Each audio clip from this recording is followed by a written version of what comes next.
Dear students, we have already discussed the circumstances under which Congress led by Mahatma Gandhi was forced to launch civil disobedience movement. So in this part, we are going to cover the major events that took place during the civil disobedience movement, and also we will discuss the outcome of the round table conferences which was promised by Lord Irwin. So let's start. Dandi March 1930, 12th March to 6th of April. So Gandhi ji had written a letter to Lord Irwin informing him that since you have not accepted my 11 demands, I will start a mass movement. So to mark the beginning of that mass movement, Dandi March was started.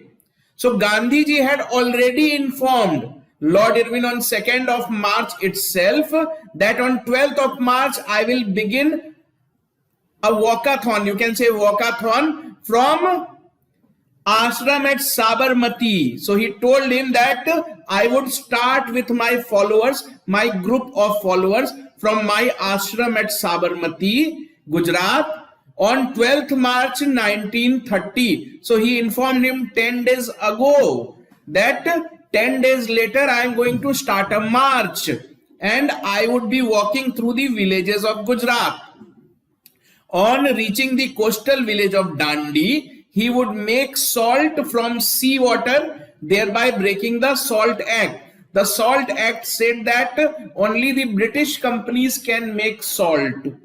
Indians cannot make salt, and Indians have to pay taxes while buying salt.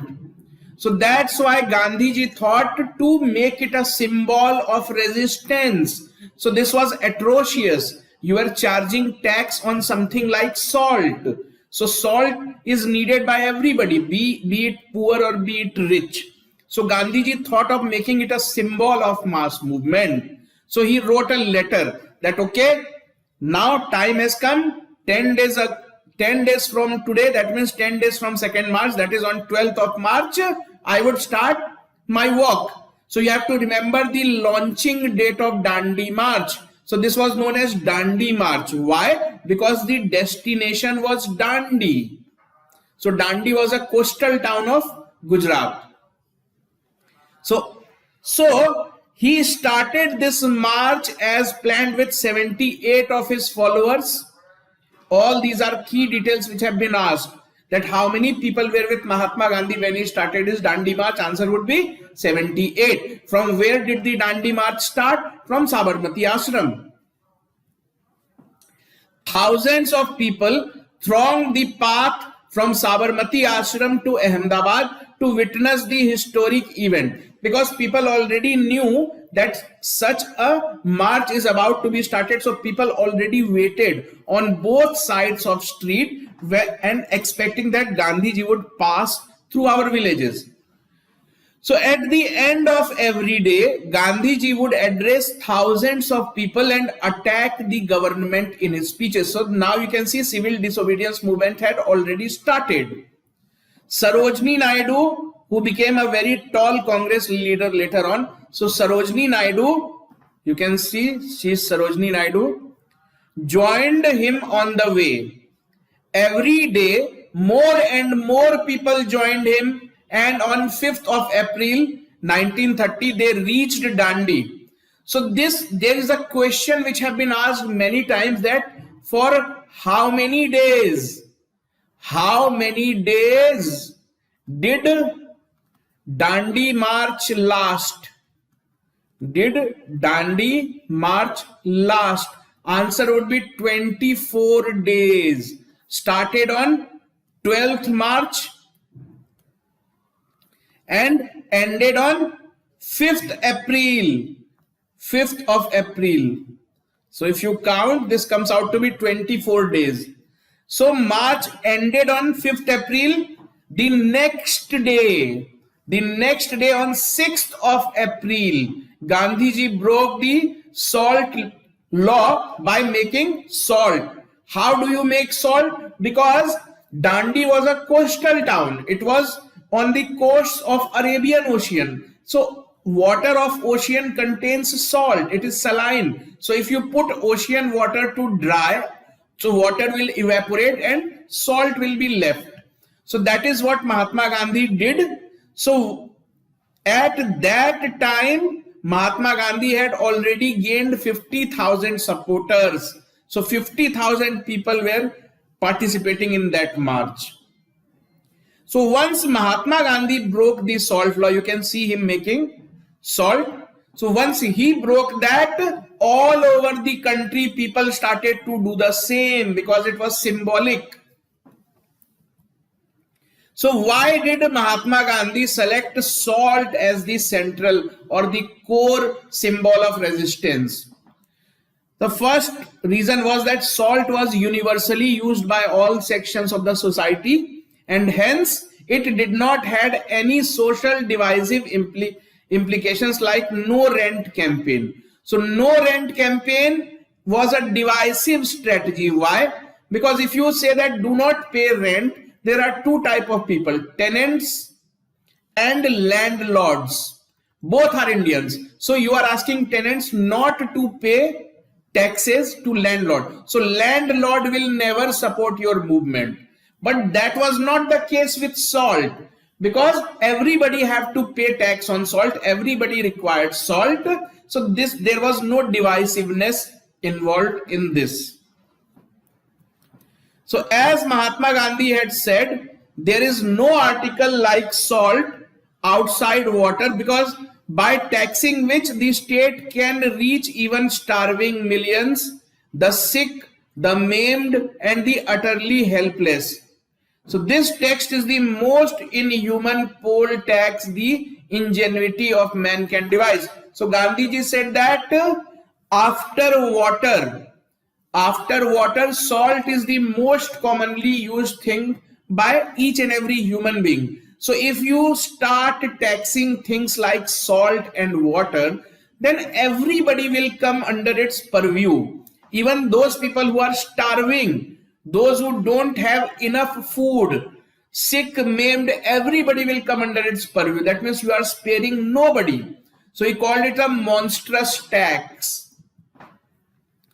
The salt formed a mere amount of income for poor. It had an important psychological effect. As in the case of Khadi, the salt again provided the urban adherents the opportunity to link with sufferings of pain of masses.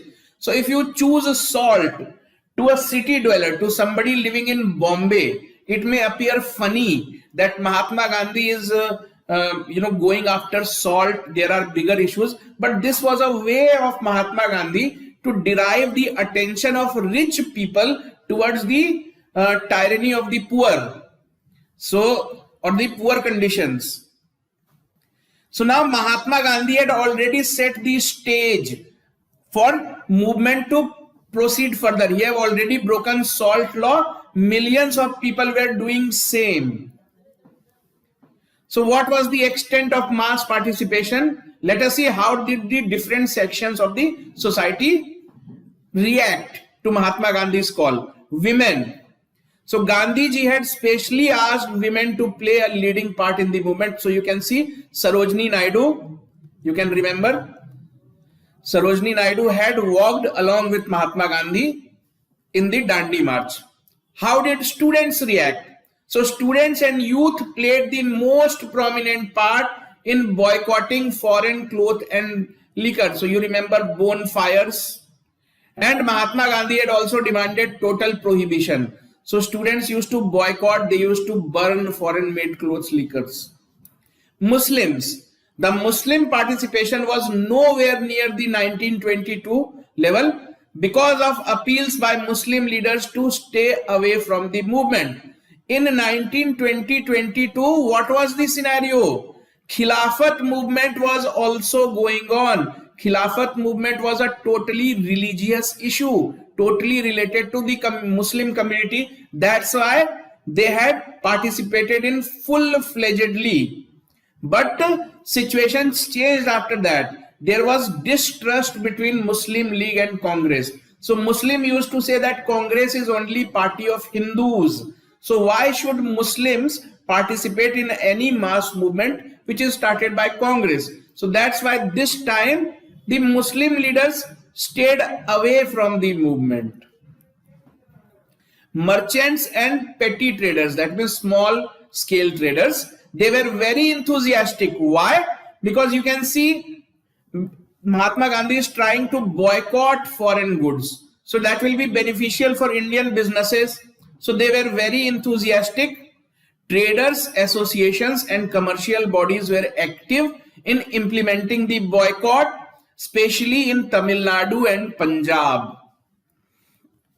How did tribals react to it? So tribals, they are not very rich, so they were affected by salt taxes. So they also participated. So tribals were active participants in central provinces, Maharashtra and Karnataka. Workers, that means mill workers, peasants, factory workers. So the workers participated in Bombay, Calcutta, Madras and Solapur. Because these are big cities, they had mills, factories. Small cities did not have mills and factories. So basically the worker agitations were limited to big towns. Peasants, that means farmers, were active in United Province, Bihar and Gujarat. United Province means today's Uttar Pradesh. So now let us see. So you understood that how did various sections of the society react. Now let us see specific storm centers of the civil disobedience movement. These were some cities which were more disturbed as compared to the remaining part of the country. So Chittagong. Today Chittagong is in Bangladesh. So what happened in Chittagong? Surya Sen, he was a teacher. So Surya Sen, later he joined the revolutionary movement. Revolutionary means he was the proponent of using violence to attain freedom. Even if you have to use violence against the Britishers, you should not hesitate. So that was Surya Sen's philosophy. So Surya Sen, Chittagong revolt group carried out a raid on 2 armories. Armories means where arms are kept. Declared the establishment of a provincial government. Many times this question has been asked. Surya Sen's revolt took place at Chittagong. So he, along with 50-60 of his revolutionary supporters, they attacked the armory and took away all the arms. And they kept the area under their control for weeks. So this happened in Chittagong. Now let's see what happened in Peshawar. So the movement in Peshawar was led by Ghaffar Khan, who was also known as Badshah Khan, and Frontier Gandhi. Frontier means the boundary. So he was a staunch follower of Gandhi. He was basically from Afghan Pashtun tribe. Afghan. So Afghanistan was also part of British Kingdom for quite long. Then he shifted to northwestern frontier province of Sindh. So Ghaffar Khan, or you can say Badshah Khan, also known as Frontier Gandhi, was the leader of civil disobedience movement at Peshawar. So he started the first Pashto political monthly, Pakhtun. You have to remember all this. Pakhtun was started by Khan Abdul Ghaffar Khan. He organized a volunteer brigade, very important volunteer brigade, Khudai Khidmatgar, popularly known as the Red Shirts, because they used to wear red color uniform to symbolize that they belong to the organization known as Khudai Khidmatgar. Khudai Khidmatgar means servants of God, servants of Allah or God. So basically this was a volunteer brigade which used to spread the message of Mahatma Gandhi in the citizens of Sindh and northwest frontier Punjab. So they were pledged to freedom struggle and non-violence. So you can see they were non-violent people because they were supporters of, followers of Mahatma Gandhi. Later on, Khan Abdul Ghaffar Khan was awarded Bharat Ratna, very important, Bharat Ratna in 1987 by the government of India. He was not an Indian citizen when Bharat Ratna was given to him. He was an Afghan Pashtun. Sholapur, Maharashtra. So Sholapur was a big industrial town, just like Bombay, but not as big as Bombay. So this industrial town of Maharashtra saw the fiercest response to Gandhi's arrest, because it was an industrial town, so lakhs and lakhs of mill workers were there. So textile workers went on a strike. Why? Because boycott was going on. Boycott goods that are made in British factories. So that's why these textile workers went on a strike. So you have to remember this question: at which place a large scale textile workers strike took place? It was Sholapur. So textile workers went on a strike, along with other residents burnt liquor shops. So these workers who were agitating also destroyed symbols of government authority. What are symbols of government authority? The police office, police station, railway station, post office, all these were attacked. Now what happened in Assam? A powerful agitation was organized against the infamous Cunningham Circular.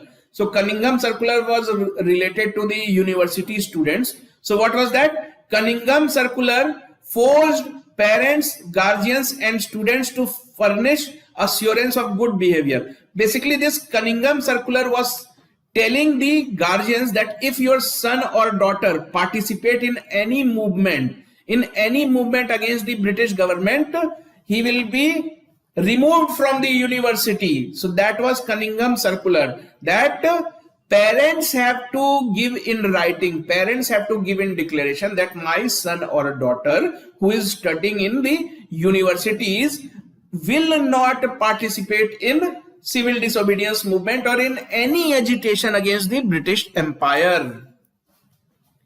Now what happened at Manipur and Nagaland?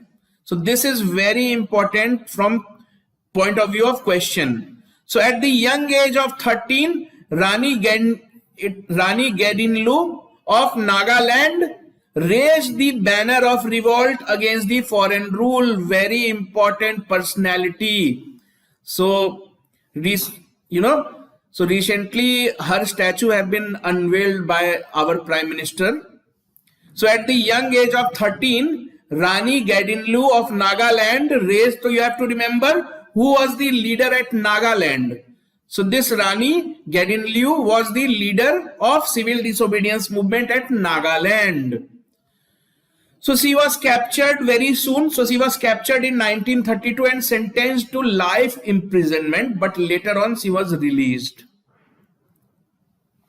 So now government is getting frustrated that civil disobedience movement is gathering pace all over the country. You can see places like Sholapur, places like northwestern frontier Punjab, Assam, Nagaland, Madras. Everywhere people are revolting, are participating in the agitation. So now government have to do something.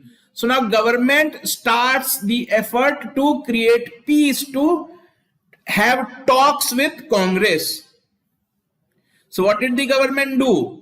The government was faced with the classic dilemma of damn if you do, damn if you don't. That means it was a peaceful movement. So if you try to stop this movement, Congress will say that, see, we are doing everything peacefully, still Britishers are doing this to us. That means it will bring bad name to Britishers all over the world. And if government thought of doing nothing, then things will go out of their control. Fine. So this was the dilemma, that whether we should take action or we should keep quiet. So finally, in July of 1930, please remember, agitation have begun on March of 12, Dandi March. This was the beginning. So March, April, May, June, within 2-3 months, the British had surrendered, have come on their knees. So in July of 1930, the Viceroy Lord Irwin suggested a round table conference and reiterated the goal of dominion status. So now Lord Irwin have toned down a bit. He said, okay. So you wanted dominion status. So our goal is also to give you dominion status. So why you are agitating? Why don't you stop this agitation? Next month, in August 1930, the Nehrus and Gandhis equivocally reiterated the demand of, so Nehrus means both Motilal and Jawaharlal and Gandhi, because these three were the top leaders of Congress. So they iterated the demand right of secession from Britain. So it was like complete independence. That means we should separate ourselves from the British establishment or British Commonwealth. Complete national government with control over defense and finance. So these were the demands. If you want us to participate in round table conference, these are our new demands. Earlier you have rejected our demands. Now you want us to calm down. You want us to come for round table conference. So these are our new demands. So first demand is complete independence, secession. The next is complete national government with control over defense and finance. National government means what? Government made and headed by Indians, not by any governor general. An independent tribunal to settle Britain's financial claims. So it was like that. Now you have to leave our country, and before you leave, you have to clear the finance because you have looted so much. So it was almost like telling the Britishers that if you want us to come for round table conference, please promise that you are leaving the country. Immediately you are leaving the country, and before you leave, you will have to form a national government, and you will also have to form a tribunal to discuss the financial transaction, because if Britain will go, they will have to compensate India. So now first round table conference begins, because all this was happening with the focal point of round table conference. So first round table conference began in November of 1930 and ended in January 1931. So this was the first ever conference arranged between the British and Indians as equals. So because they were, one side was British government, the other sides were Indian. So they were like two parties, two equal parties which have come together to discuss something. While the Congress and most business leaders boycotted the first roundtable conference.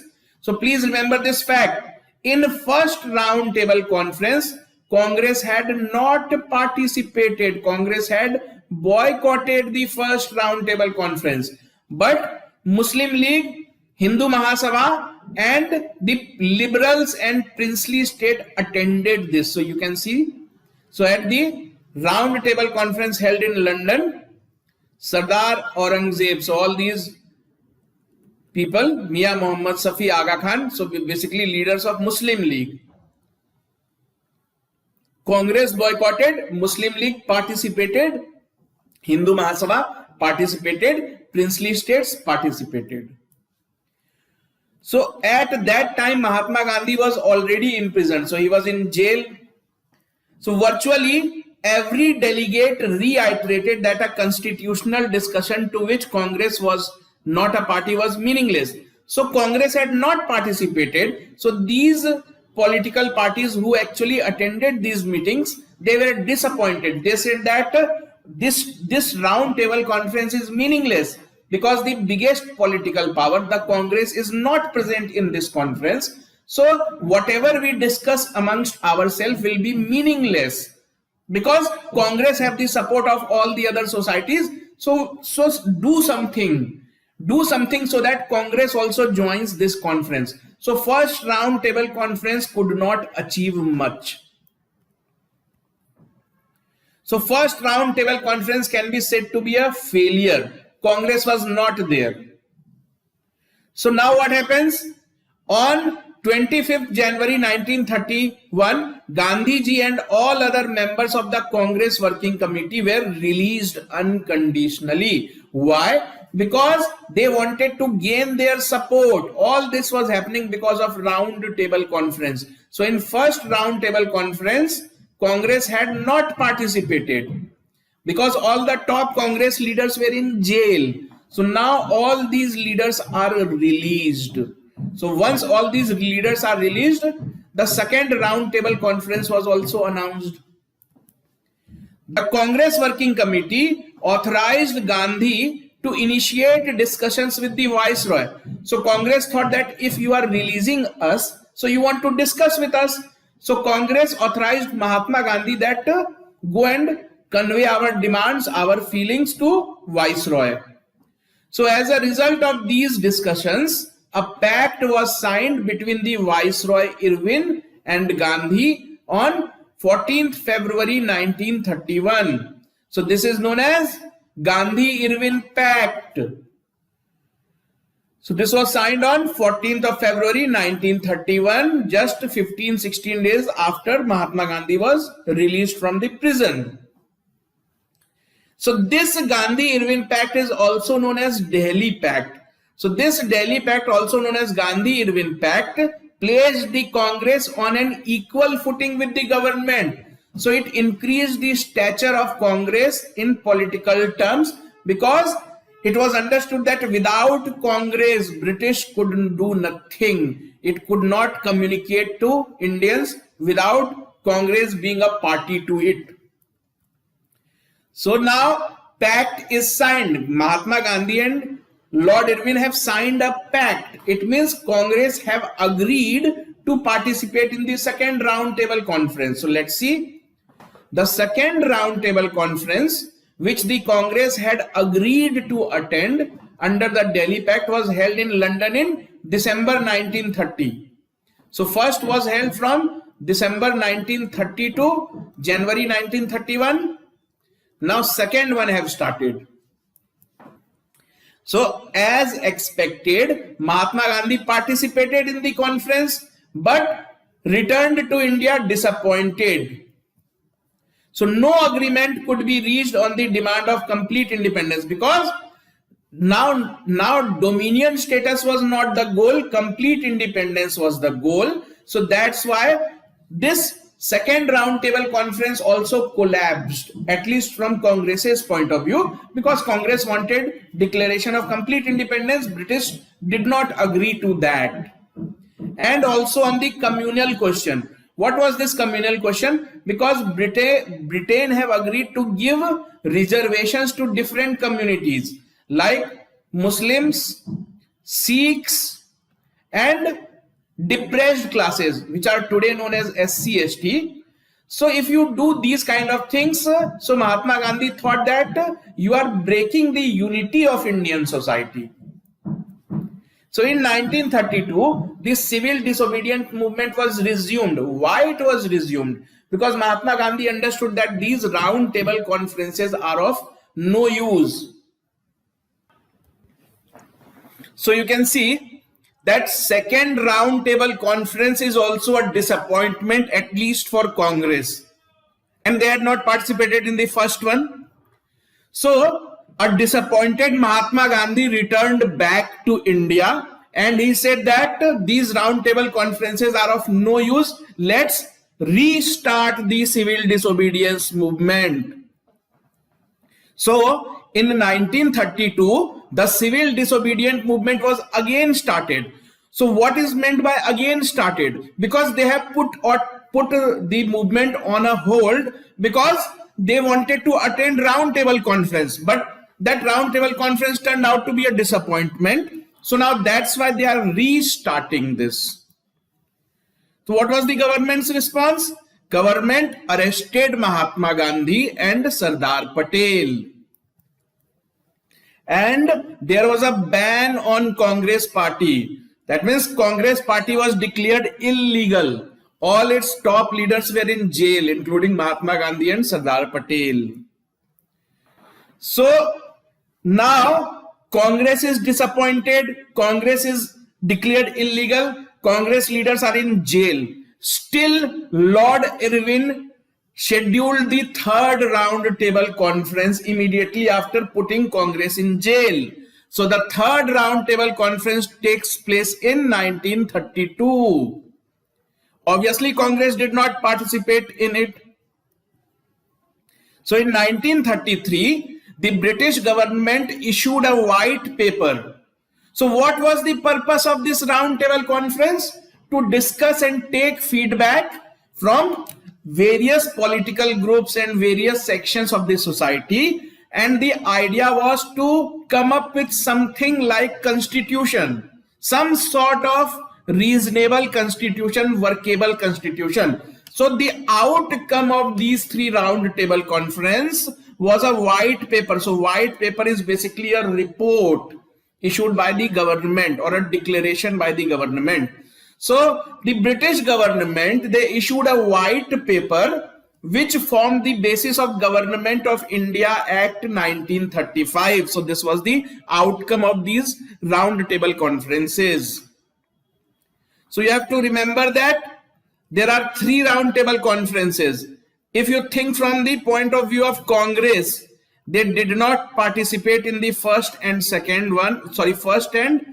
one, they did not participate. In the second one, they participated. Why? Because just before the second round table conferences, Gandhi-Irwin Pact was signed. That's why. So finally, in April 1934, Gandhiji decided to withdraw the civil disobedience movement. So slowly, gradually, the movement lost pace. The government was not affected much. You can see they called the third roundtable conference. So that's why Gandhiji decided to call it off. So what was communal award? The next major development was the communal award. Communal means what? Communal means based on your community identity, religious identity, something which is based on your religious identity. Like Hindu is different from Muslim, Sikh is different from Hindus. So that kind of feeling was developed by the Britishers in the Indian votary, Indian society. What was this communal award? On August 16, 1932, that means immediately after the third round table conference. Actually, in this round table conferences, not only Congress, but also Muslim League, Sikhs, B.R. Ambedkar, all the various sections of the society were participating. So during these round table conferences, these political groups have demanded reservations for their community. Congress was not participating. So to keep them happy, to keep these people happy, because Congress was not supporting government, these people were supporting. So the British government made some concessions. They agreed to their demand for reservations for Muslims, Sikhs, Anglo-Indians. Depressed class means today we call them, the category is given as SC, ST, scheduled caste, scheduled tribe. Back then it was called depressed classes. So on 16th August 1932, the British Prime Minister Ramsay MacDonald announced the Communal Award. So Communal Award was the name given to the provision of separate electorates. So what is meant by separate electorate? Suppose this is a constituency where election is to be held. So what the Britishers said that only Sikh can be selected from here or only Muslim can be selected from here. That means no Hindu can fight election. So that was the concept of separate electorates. So Mahatma Gandhi was bitterly opposed to Communal Award because he thought that this is creating divide in Indian society. You are pitching Hindus against Muslims, Muslims against Sikhs, depressed class against Hindus. Also Mahatma Gandhi said that there is no need for a separate reservation for depressed classes because depressed classes are Hindus. So that was also a major point of concern. So initially Dr. B.R. Ambedkar was in favor of the award because he have put that demand when he was attending the round table conference. So obviously he was initially in the favor for these kind of separate electorate. But according to him, political solutions like separate electorate would work for upliftment of depressed class, because he thought that if you give reservation to depressed classes, so they will also have a say in decision making of Indian politics. But Gandhiji was not in favor of this. B.R. Ambedkar was in favor of this. So these two people were of different opinions. So however, after a series of negotiations, both Gandhiji and Ambedkar agreed to a solution called Pune Pact, and thereby withdrawing separate electorate for depressed class. So for all other classes, separate electorate was there, but for depressed classes, it was withdrawn. Why? Because Gandhiji thought that depressed classes are part of Hindu community only. So it was like throwing them out of Hindu community. So that did not appeal to Mahatma Gandhi. So that's why Gandhiji and Ambedkar, they held a series of discussions when Gandhiji was in Yerwada jail. So all this was happening when Gandhiji was in jail, because you remember that Congress is declared illegal and all the top leaders were put in jail. So Ambedkar used to visit Mahatma Gandhi in jail. So what was Pune Pact? You already know. So it was, so you can see Mahatma Gandhi is in jail. So Pune Pact is an agreement between Mahatma Gandhi and B.R. Ambedkar, signed in Yerwada Central Jail. So Yerwada is in Pune. On, you don't have to remember date, you can remember year. So on behalf of depressed class for the reservation of electoral seats in the legislature of British government. So this pact ended the fast that Gandhi had undertaken in the jail to protest against British Prime Minister Ramsay MacDonald's award of a separate electorate to the depressed classes. So finally this problem was resolved. Ambedkar listened to what Mahatma Gandhi had to say and he agreed with Mahatma Gandhi, and the agreement was known as Pune Pact. So this question is a very commonly asked question. Pune Pact was signed where? Which place? Yerwada Central Jail. Between which two personalities? Ambedkar and Mahatma Gandhi. So this is how, or these were the major events that took place when civil disobedience movement was going in India.